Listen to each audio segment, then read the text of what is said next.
I have a note about why AI can't write good fiction.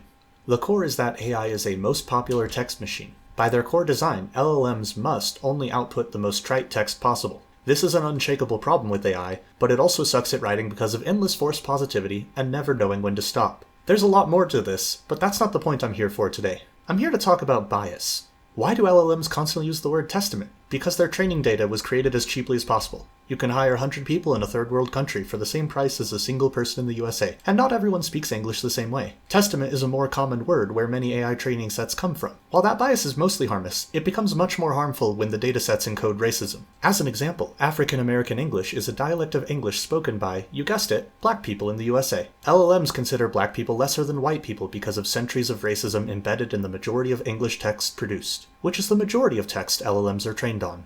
You are an average, normal person in most ways. You are probably not a writer. AI writing can superficially appear better than your writing when you have less experience. LLMs are very good at seeming credible and authoritative, but that is only an appearance, and they don't actually learn. You are a better writer than AI, and you should watch this video, because it is very, very good. One thing I keep coming back to is not just to take the title of a study or what someone is saying about it as truth. This is another very good video about a misguided study attempting to prove LLMs can out-poetry humans. Every time a study claims AI supremacy in a topic that requires creativity, the study is woefully flawed. In the case of this poetry study, they compared an average person's responses to human poetry and AI-written poetry. LLMs are very good at saying the most common thing, and this tricks non-experts easily. Part of why I highly recommend watching this video is because experts are interviewed to show exactly how and why the results of the study don't mean what they appear to at first glance. That's kind of the point though.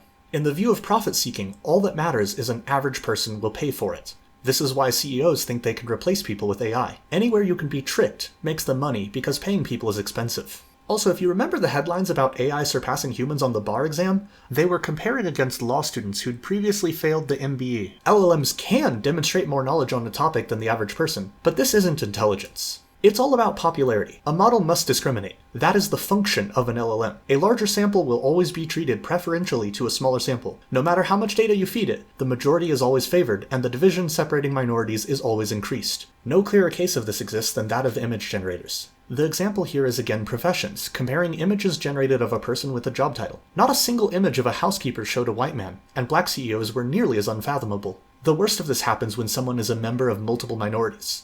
The most horrific example I know of is self-driving systems running over black women because they don't see them. I learned of that from Unmasking AI by Dr. Joy... I don't know how to pronounce that. Hello, I'm Joy, a poet of code. Joy! Unmasking AI is the most thorough book on AI bias I've read, and I haven't even finished it. And since we're mentioning books, the 2018 edition of Oxford's A Very Short Introduction is the best historical overview of AI I know of. It also hasn't been updated as far as I know, and that's probably a good thing considering all the recent hype. Sometimes bias can be positive. I think censorship is always bad, even though info hazards do actually exist. But humans are nothing if not inconsistent, and this inconsistency makes censoring LLMs difficult. This is another video I enjoy that looks upon AI much more favorably, and is much shorter. It talks about how we don't call successful AI anymore, and how AI fails at complex tasks because it cannot have the training data to support niche things. I think it's important to acknowledge how AI has existed in various forms for a long time. It's only recent increases in available computation and a focus on brute force mass data approaches that made it come into popular attention, and a forced effort by investors to prop up a technology that isn't as good as they want it to be. Here, you can see papers about using neural nets, the core of AI, in tomography and magnetic resonance imaging, from the 90s. One of the simplest forms of AI is the heuristic, which was implemented maybe as early as the 1950s in rocket control systems, and is currently in use in autopilot on aircraft and cruise control in cars. But I want to focus on medicine to close this video, because medicine is the area of AI that has the most potential benefits. I like this image from the Pew Research Center because every statement represented here is correct, but also missing details. AI will make medicine better. AI will make medicine worse. AI is inherently unbiased, and AI reflects any human bias or bias present in the data used to train it. People viewing AI medicine favorably either ignore or are unaware of just how bad the bias in medicine is, and people against AI in medicine are unaware of the parts of medicine that basically lack bias. For those purposes, the use of AI has already improved lives and saved lives, globally.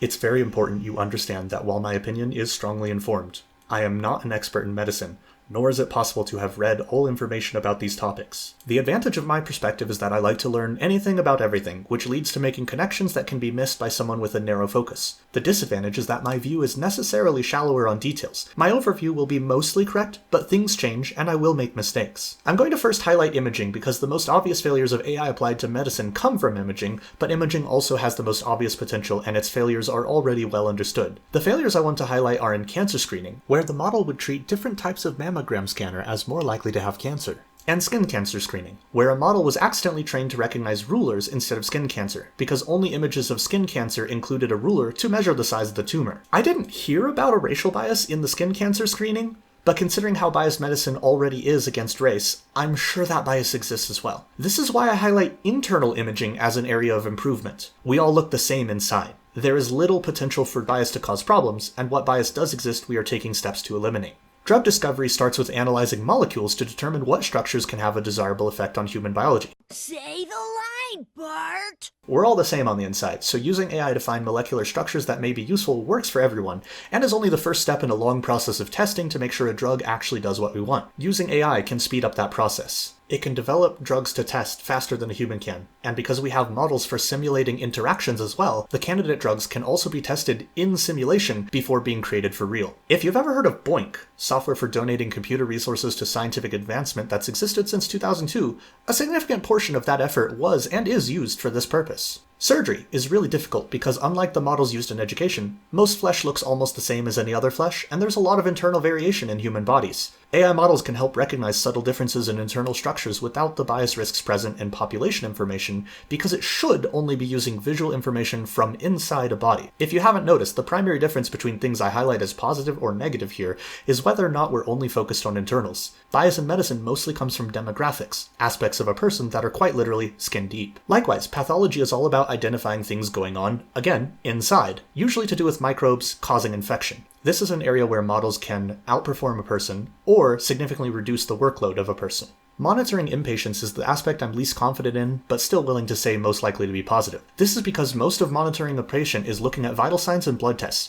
These things don't have an inherent bias attached to them. The reason I'm least confident in this usage is because it is possible a patient's demographics will be also fed into a model. This will unfavorably mistreat minorities of any kind. This isn't limited to race and sex, by the way, but also includes short people, tall people, skinny or fat people, anyone with an unusual aspect of their body in any way that an AI can access. Monitoring equipment, however, I'm most confident in. It can predict failures or needed maintenance because analyzing machines presents the smallest risk area of developing biases. Everything I've put as a way to hurt medicine has the possibility of being useful, but I put it in this list because right now, most of these usages are harmful as far as I'm aware. Predictive disease detection is, as far as I can tell, exclusively used to refer to feeding all information about a person to a model and determining risks from that. This is fundamentally flawed because it includes a huge amount of racist and sexist information.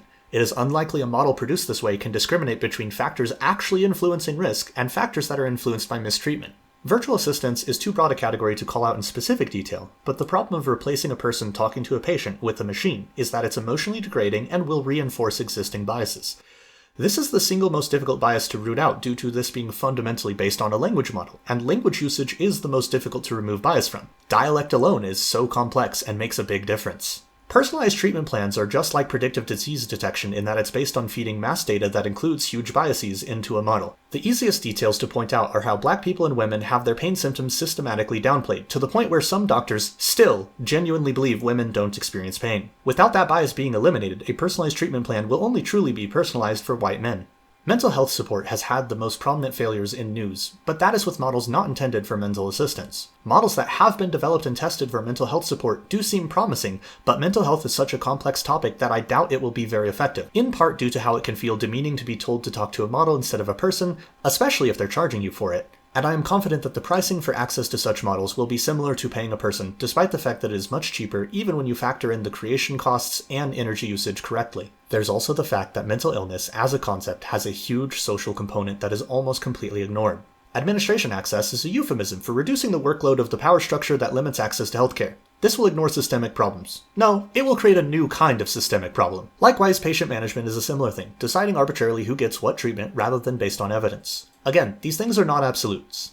The things that I've listed as harmful can be done positively, and things I've presented as positive can have bias introduced to them. The things I've separated out to reflect my uncertainty are things that can easily include a lot of bias or very little bias depending on implementation. In my opinion, they are the least predictable. That's why I put them at the bottom.